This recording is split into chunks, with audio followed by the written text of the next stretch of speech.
Welcome to the Darkest Dungeon Mod Spotlight, where I will showcase a modded hero and explain how they work. These modded classes often have mechanics that are not clear by looking at them, and I hope to explain them. I will compare the modded hero's stats to the average. I will demonstrate and explain each skill. Finally, offer any tips and tricks on how to use the hero. Today we will be looking at the Fawn. The Fawn was created by Muscarine. He has made 5 excellent classes we will be covering in future videos. The Fawn is a Warren's Experiment reject, a monster of stitched flesh and metal. Despite this, she seems unaware of her situation and is non-hostile to the Hamlet. The Fawn is a glass cannon DPS, whose power increases the longer she fights. Okay, let's look at the Fawn's stats. Her health is very low. Her dodge is a little above average. Her speed is very high. Her crit is above average. Her damage is very high. Her stun resistance is a little above average.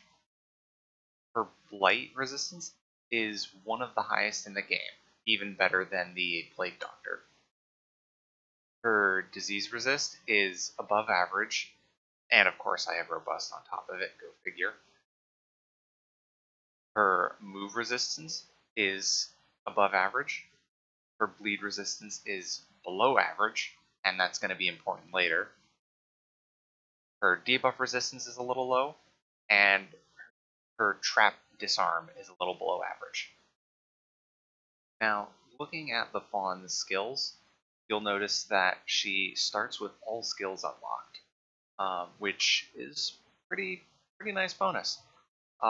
She kind of needs it because a lot of her skills are position dependent, so depending on what kind of setup you want to use, you need to select different skills. Now, before we get into any of the individual skills, we need to look at one particular aspect of Fawn. This is core to how she works. So let's look at her first skill, Gouge. And I'd like to point out that section in the middle, buff self, plus 3% damage, plus 1% crit. All of her skills have this. And why is this important? Well, 3% damage, 1% crit, that doesn't sound like so much. Well, it does if it lasts 34 turns. That's 34 turns is a pretty long time. So as you fight, you can stack up that damage and that crit, and it lasts between fights. It can be particularly effective in boss fights where you may have stacked up a bunch beforehand, and in a long fight, you're just going to keep racking up that damage and that crit on top of her already high damage and crit. So you may notice that all of her skills also move her forward or back, except for her one support skill, Refresh. She has 3 that move her back. That's Gouge, Moonhoof, and Maim. And 3 that move her forward. Throat Skewer, Eviscerate, and Drill. Eviscerate and Drill are different from the first 4 because these are basically finishers. Whereas the first 4 skills have all those buffs at the bottom to all of her other skills, and Eviscerate and Drill get larger bonuses than any of these first 4. Her first skill, Gouge, is about as average of ability as you can imagine. There's not a whole lot to say about it. It's average accuracy. The damage looks low, but I mean that's about normal for her skills, and it gives typical bonuses to her other skills, especially Eviscerate and Drill, like we mentioned. By moving her back 1, it puts her in position to use Moonhoof, Eviscerate, or Maim.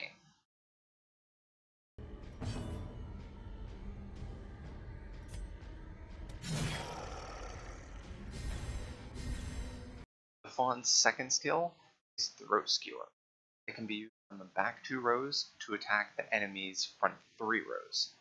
It also moves the Fawn forward 1 space, which puts her into position to use either another Throat Skewer, Moonhoof, Maim, or Eviscerate, depending on where you started.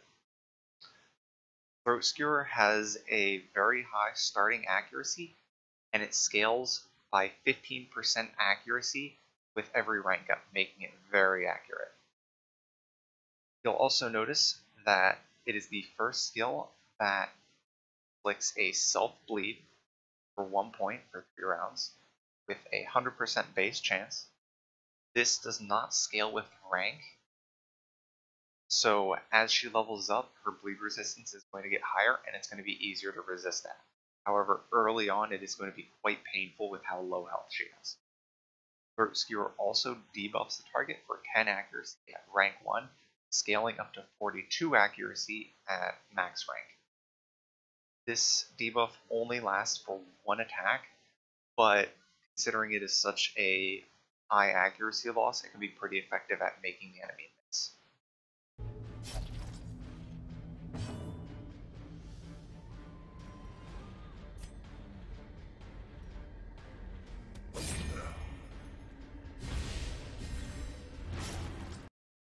The Fawn's third ability is Moonhoof.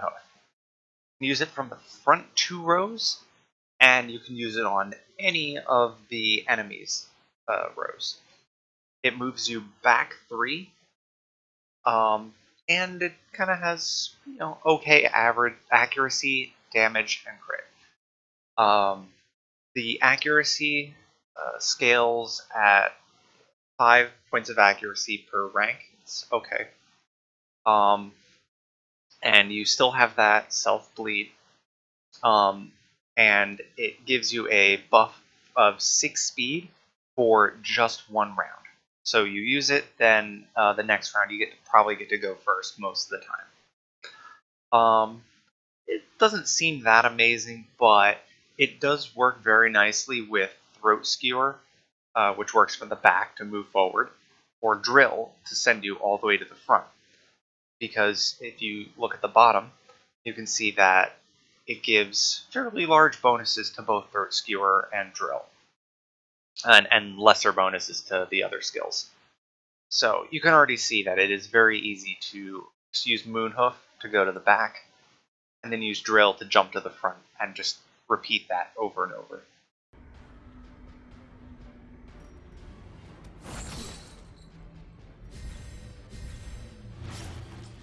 The Fawn's fourth skill is Maim. It can be used only from the middle 2 rows, and can be used against the enemy's front 2 rows. It moves you back 2. It has a decent starting accuracy, pretty good damage, and the accuracy scales at 5 per level.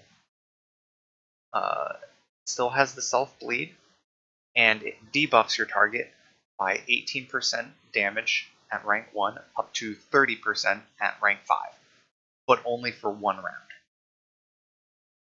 round. It can be set up either by using Gouge in the front to move back, or Throat Skewer move forward. So it can be a little tricky to use at times, but it can help out if you want to reduce the damage of certain powerful enemies.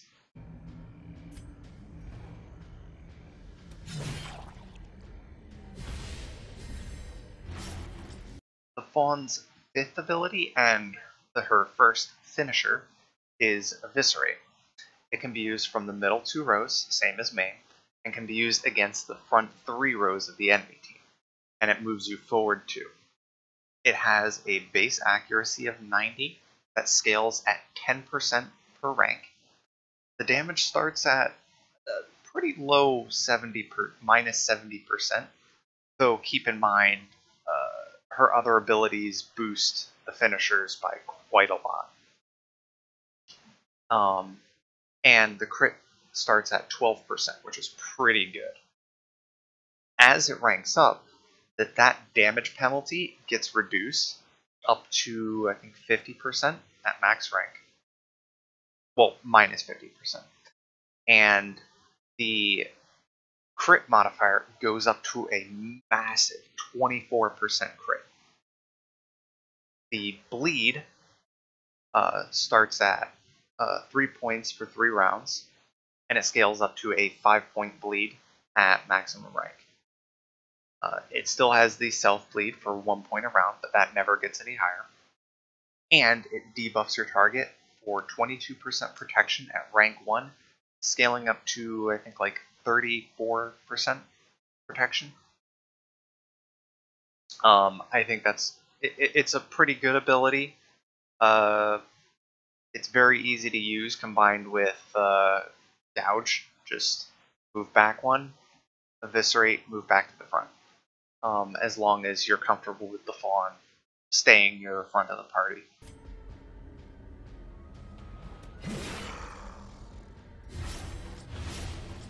The Fawn's final attacking ability is Drill. It is another finisher, just like Eviscerate. It can only be used from the back row, and it moves you all the way to the front. But it can be used against any position on the enemy team. It starts with very high accuracy that only gets higher. It gets 15% accuracy per rank. Its damage starts at minus 70%, which scales to improve to negative 50% at max rank. The crit starts off pretty high, and it scales up to about, I think, 12% at max rank. Pretty good, though not as amazing as Eviscerate was. However, it makes up for that in its utility.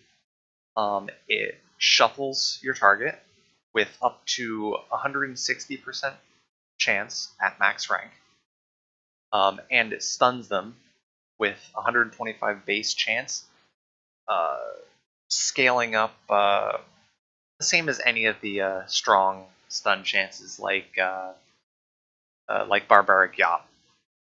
So it has a very good stun chance. It still has that self-bleed and the usual self-buff. As I said, you can use this in combination with Moonhoof. Just go back and forward if you want to stun an enemy every other round and you don't mind your party getting shuffled around a bit.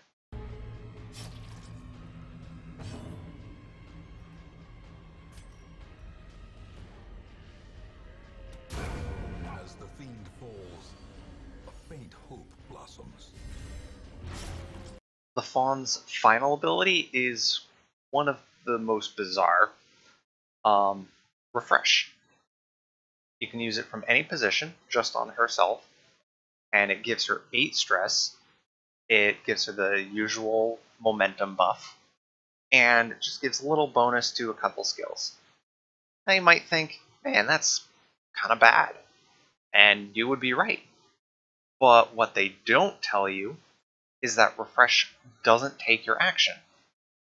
So if you're trying to really buff yourself up and you don't mind taking some extra stress, you can just pop Refresh at any time, and it'll give you that damage bonus. Now, you can only use it once per turn, so you can use this and then use an attack.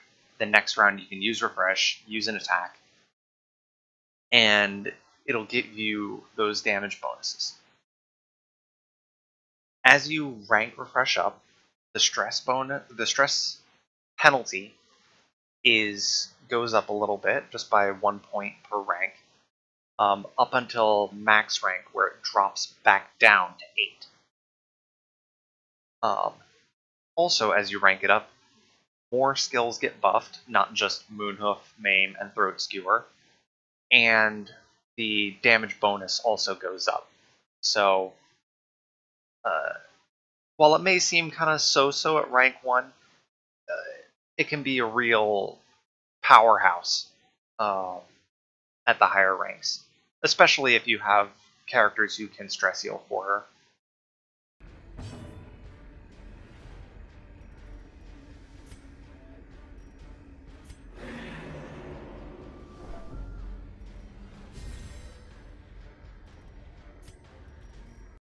Now, the Fawn's camping skills leave a little something to be desired, I think, but they can help shore up the Fawn's weaknesses by making her a little less likely to die.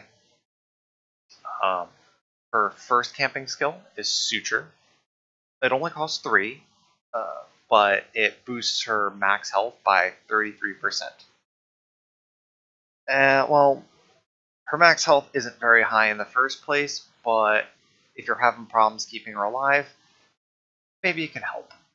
But most of the time, I feel like I would spend my points on more damage, preventing nighttime ambush, that sort of thing. Her second camping skill is Grooming. It only costs 2, for a bonus of 10 accuracy and 10 dodge. For as cheap as it is, that's not bad. I don't think she typically has too many accuracy problems, especially if you use some of her higher accuracy skills like Drill and Throat Skewer. But, if you're using other skills like Eviscerate, that can be pretty good. Plus the extra dodge is, might occasionally help, but it's never good to rely on dodge as your main method of survival. Her third camping skill is Doe's Lullaby. It costs a massive 5 points, but all your companions get minus 33% stress for 4 battles and have 20% increased virtue chance. So, I don't know. It seems kind of bad to me. Minus 33% stress seems good, but if I'm using it when I'm low on stress, then I'm not going to get much out of that plus 20% virtue chance. And if I use it when I'm already high on stress, then the minus 33% stress doesn't seem that useful, and I would just be doing it for the virtue chance. I don't know. You might use it with some kind of cheese to get lots of heroes virtuous, but I don't know. It's too expensive, I think. Doesn't do enough. Her fourth camping skill is Oblivious. It costs 4, and it gives just the Fawn 20% virtue chance and 18% death blow resist until camping. With her default death blow resist, that would put her at 85% death blow resist, which, well, it'll help her from accidentally dying, but it only takes one missed one missed death blow to lose your Fawn, so it can be okay. I'd much rather keep her protected with good healing and possibly a tank like a man-at-arms to guard her. But Oblivious can be an okay option if you're a little afraid that she's going to die. Just a couple of final things to mention. The Fawn is a non-religious character, so she has no restrictions with any other heroes. She benefits from the Outsider's Bonfire if you have the District's DLC from the Crimson Court. So if you have her, you can get 2 extra rest points with the Outsider's Bonfire. The description on the Outsider's Bonfire will not list the Fawn, but she is included. It just has to do with the localization file and conflicts the mod creator didn't want to cause any problems. So some use tips for the Fawn. In my experience, she is just about as fragile as you would imagine anyone with 15 health would be. With 9 speed, she tends to go before your healer, which is really bad considering how much self-bleed she gives herself. All of her skills give her self-bleed, except for Gouge and Refresh. and refresh barely counts because you have to use an attack anyway. So she's going to be bleeding a lot. I found her on death's door very quickly, and I only managed to survive thanks to a couple of bandages, plague doctor to cure her, and a man-at-arms to guard her every now and again. I'd imagine that the Fawn is a chore to keep alive, but she's very clearly a powerhouse with moves like Eviscerate and Drill. I honestly can't wait to try her out on some bosses, but even just against random encounters, she just rips enemies apart. Very fitting for a Warren's experiment, don't you think? So in closing, the Fawn is one of my favorite modded classes. I think all of Muscarine's class mods are awesome, but so far, the Fawn is one of my favorite. I love the aesthetic. I like the visceral feel to all of her abilities. Just really, as I said, ripping the enemies apart. And I think the mechanics behind her abilities are really cool. I look forward to using her more. I hope that this was informative and you come to enjoy the Fawn as much as I did. Thanks, and see you next time.